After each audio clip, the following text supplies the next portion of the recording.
வணக்கம். திருநெல்வேலி மாவட்டம் வீரநல்லூர் பக்கத்தில் அரிகேசநல்லூர் என்ற ஒரு கிராமத்தில் புகழ்பெற்ற ஒரு சிவன் கோயில் உள்ளது. அதை முந்தின வீடியோவில் நம்ம பார்த்தோம். மூலவர் சிவன், சிவனுக்கு வலது பக்கமாக வந்தால் தேஷ்டாதேவி அம்பாள் இருக்காங்க.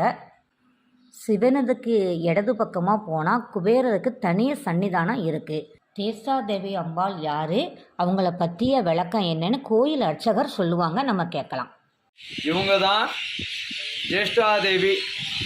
இந்த அம்பாளுடைய வலது கையில் இருக்கிறது தான் எருமை முகம் மனித உடல் கொண்ட புலிகன் சொல்லக்கூடிய மாந்தன் வலது கையிலையும், இடது கையில் மாந்தினி அப்படின்னு சொல்லக்கூடிய பெண் குழந்தைய கையில் வச்சுருக்காங்க. ஜாதகத்தில் இவங்க மாந்தன், இவங்க மாந்தினி. ஜாதகத்தில் மாந்தி தோஷத்துக்கான பரிகார ஸ்தலம். பொதுவாக இந்த மாந்தி தோஷங்கிறது உங்கள் முன்னோர்களுக்கு நீங்கள் திதி தர்ப்பணம் பிதுர்காரியங்கள்லாம் சரியாக செய்யாமல் இருந்தாலும் இந்த மாந்தி தோஷம் ஜாதகத்தில் உருவாகும். அது இல்லாமல் பிரேத சாபம், பிரேத தோஷத்தினால உருவாகக்கூடியது.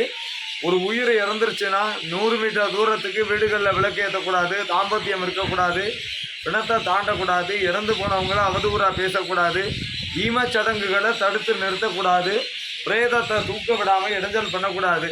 இது மாதிரி விஷயங்கள் பண்ணியிருந்தால் தான் இந்த மாந்தி தோஷம் ஜாதகத்தில் உருவாகும்.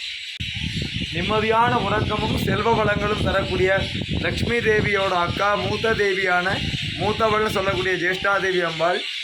இந்த அம்பாளை நீங்கள் தரிசனம் பண்ணுறதும் விசேஷம், ரொம்ப ரொம்ப ரொம்ப விசேஷம்.